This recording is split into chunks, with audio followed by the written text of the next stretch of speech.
Mike was the first to welcome me when I moved into the neighborhood. He lived right next door, always smiling and waving when I passed by. At 25, I was new to the idea of suburban life, but Mike made it easy to settle in. He helped carry my heavy bookshelf inside the day I moved in, and even offered tips about local restaurants. He seemed like the kind of neighbor you could count on, a good guy. For months, life was uneventful. Quiet evenings, the occasional chat over the fence, and the comforting hum of a peaceful neighborhood. Mike was friendly without being intrusive, a perfect balance. I trusted him, even looked forward to our casual interactions. That trust shattered one night. It was a little after midnight. I'd been dozing off on the couch when a faint noise jolted me awake, a rustling sound coming from the backyard. At first, I thought it might be a stray animal, but then I heard it again, followed by a dull thud. Peering out through the blinds, I froze. There he was, Mike, crouched by the fence, his eyes scanning my yard. Then, with surprising agility, he hoisted himself over and dropped into my space. My heart raced. I didn't confront him right away. Instead, I watched, hoping for some rational explanation. Maybe he was retrieving something, but he didn't search for anything. He stood still for a moment, looking toward my house before disappearing into the shadows. Shaking, I grabbed my phone and called his number. It rang twice before going to voicemail. I knew where he'd gone. To his house, just on the other side of the fence. Still trembling, I marched to his front door. My mind raced with questions, but I wasn't prepared for what happened next. When Mike opened the door, he looked startled, almost panicked. His face softened into a forced smile when he saw it was me. "Hey, what's up?" he asked, as if everything were normal. "What were you doing in my yard?" I demanded. My voice cracked, but I didn't care. His smile vanished, replaced by a blank expression. "I don't know what you're talking about." "I saw you, Mike. You jumped the fence. Don't lie to me." For a moment, he said nothing. Then he leaned in slightly, his voice dropping to a low growl. "You're mistaken. Maybe it's best if you don't make this a big deal." I stepped back, caught off guard by the shift in his tone. "Is that a threat?" His eyes narrowed. "Just saying, you should drop it." The confrontation left me shaken. Back at home, I locked all the doors and installed cameras the very next day. I hoped it was a one-time incident, a misunderstanding blown out of proportion. But Mike wasn't done. He stopped waving when I passed by. Instead, he stared. I'd catch him standing in his window watching my house. If I went out to the yard, his presence felt constant, his eyes following me. I tried to convince myself it was paranoia. After all, Mike hadn't done anything outright hostile since that night. But then I reviewed the footage from my new cameras. One night around 2 a.m., Mike was back. He stood just outside the range of the camera's motion sensor, staring directly at my house. He didn't move for nearly an hour. The sight of him, so still and deliberate, sent chills through me. I couldn't take it anymore. Whatever Mike's intentions were, I didn't want to be around to find out. That weekend, I packed up and left without saying a word. I didn't look back, didn't leave a forwarding address. Even now, I can't shake the feeling of unease. What was Mike's motive that night? Was he planning something sinister? Or was it all a misunderstanding? I'll never know. What haunts me most isn't just the memory of Mike in my yard, but the betrayal of trust. I thought I knew him, thought I was safe in that neighborhood. But sometimes the people who seem the most harmless are the ones you should fear the most.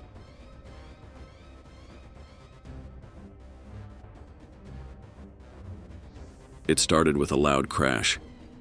My friend Jamie and I had been sitting on my porch late one Friday night, talking about nothing in particular, when the sound shattered the stillness of the neighborhood. Across the street, under the dim glow of a street lamp, we saw them. Two figures hunched over my neighbor's car. One of them was working on the lock, while the other smashed the window with a crowbar. The glass scattered like glitter on the asphalt. Jamie and I froze, unsure of what to do. They hadn't seen us, but we could see them clearly. My heart raced as I reached for my phone to call the police. While I fumbled with the number, Jamie whispered, "Wait, that guy on the left. Doesn't he look familiar?" I squinted, and that's when I saw it. The second thief wasn't a stranger. It was my neighbor, Peter, the same Peter who waved at me every morning, who hosted cookouts and shared his leftovers. There was no mistaking him. The way he moved, the slight limp in his left leg, it was Peter. The call to the police felt surreal. "Two men breaking into a car," I said, trying to keep my voice steady. I gave them the address and described the scene.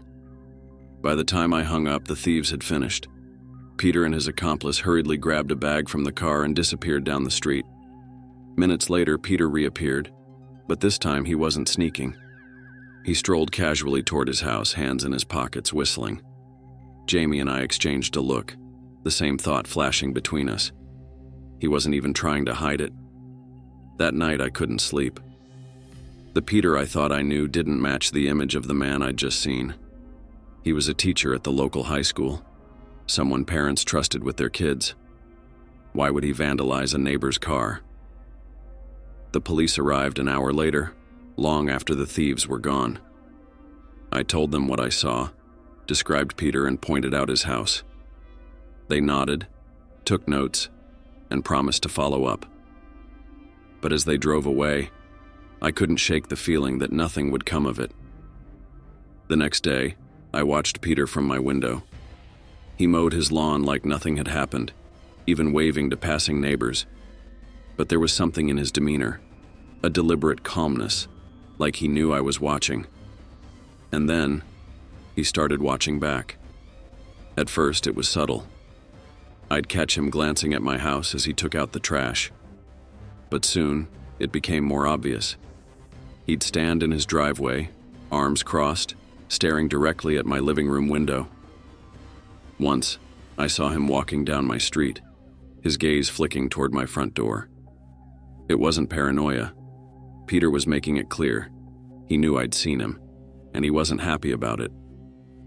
I called the police again, but they didn't seem interested. "We're still looking into it," they said, the same line they'd given me before. Days turned into weeks, and still nothing happened. Peter went about his life, untouched by suspicion. One afternoon, I decided to confront him. It was reckless, but I couldn't stand the tension anymore. I caught him in his driveway as he was getting out of his car. "Peter," I said, forcing a calm tone, "can we talk?" He looked at me with a smile that didn't reach his eyes. "Sure, what's on your mind?" I hesitated. "About the break-in the other night. I saw you." His smile widened, almost amused. "That's a serious accusation. You sure about that?" I nodded, though my stomach churned. Peter stepped closer, lowering his voice. "You think anyone's going to believe you? A high school teacher breaking into a car? That's ridiculous." I didn't respond. He was right. On paper, he was the perfect neighbor. Respected, friendly, with no criminal record. Who would take my word over his? From that day on, Peter's behavior became bolder. He'd park his car in front of my house, lingering as if daring me to say something. He even invited me to one of his cookouts, flashing that same disarming smile. The police stopped returning my calls. The neighborhood seemed oblivious to the man living among them, a man who had crossed a line and walked back as if nothing had changed. To this day, I don't know why Peter did it. Was it for the thrill, money, or something deeper? I moved out a month later, unable to bear the constant tension. Sometimes I think about him, about the danger of living next to someone who hides their true nature behind a friendly face. It's a reminder that trust, once broken, leaves scars that never fully heal.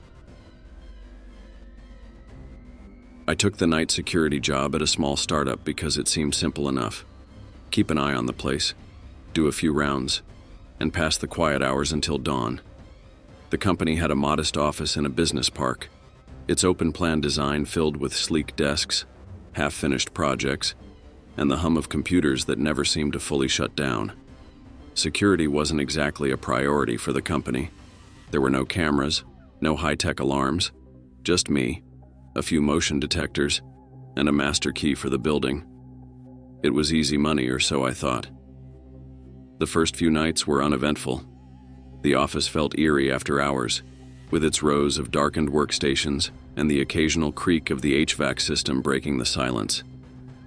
I grew used to the stillness, but something about the place always felt off. It was around 2 a.m. when I first heard the sound. A faint clicking, like someone tapping a pen against a desk, coming from somewhere deep in the office. I froze, listening carefully, but the sound stopped almost as soon as I noticed it. I shook it off, telling myself it was probably just the building settling, and continued my round. The next night it happened again. Same time, same sound. This time, I decided to check it out. I walked through the maze of desks, shining my flashlight into every corner. The place was completely still. Doors were locked, windows secure, and no alarms had been triggered. Yet the sound lingered in my mind, an anomaly I couldn't explain. By the third night, the clicking sound had become a regular occurrence. It didn't last long, just enough to make me uneasy. But I began to notice something else. A faint, almost imperceptible shift in the air, like I wasn't entirely alone. I started double-checking everything. Every lock, every door, every shadow. But nothing seemed out of place. Then came the confrontation. I was doing my rounds when I heard it again, this time louder and closer. The sound was coming from the far corner of the office, near the rows of private desks reserved for senior staff. My heart pounded as I approached, flashlight trembling in my grip. And that's when I saw him. A man, crouched under one of the desks. His body was contorted, limbs folded unnaturally, like he'd been hiding there for hours. He didn't flinch when my flashlight hit him, didn't make a sound. Instead, he slowly turned his head, and our eyes locked. There was no mistaking the malice in his stare. It wasn't fear or desperation. It was cold, calculating. My breath caught in my throat, and for a moment I couldn't move. Then, instinct took over. "Hey!" I shouted, more out of panic than authority. The man bolted, scrambling out from under the desk and sprinting toward the nearest exit. I chased him as far as the main door, but by the time I got outside, he was gone, swallowed by the night. I called the police immediately. They arrived within minutes and searched the building, but there was no sign of him. No forced entry, no clues as to how he'd gotten inside. The only thing they found was a small pile of paperclips under the desk where he'd been hiding. The company was oddly quiet about the incident. They assured me it was probably a random trespasser and promised to look into upgrading their security. But something didn't sit right. There were whispers among the staff about an insider connection, someone who might have given him access or tipped him off about the lack of cameras. I left the job not long after. The thought of spending another night alone in that building was unbearable. To this day, I wonder what he was doing there, why he was hiding, and why he didn't seem surprised to see me. I'll probably never know.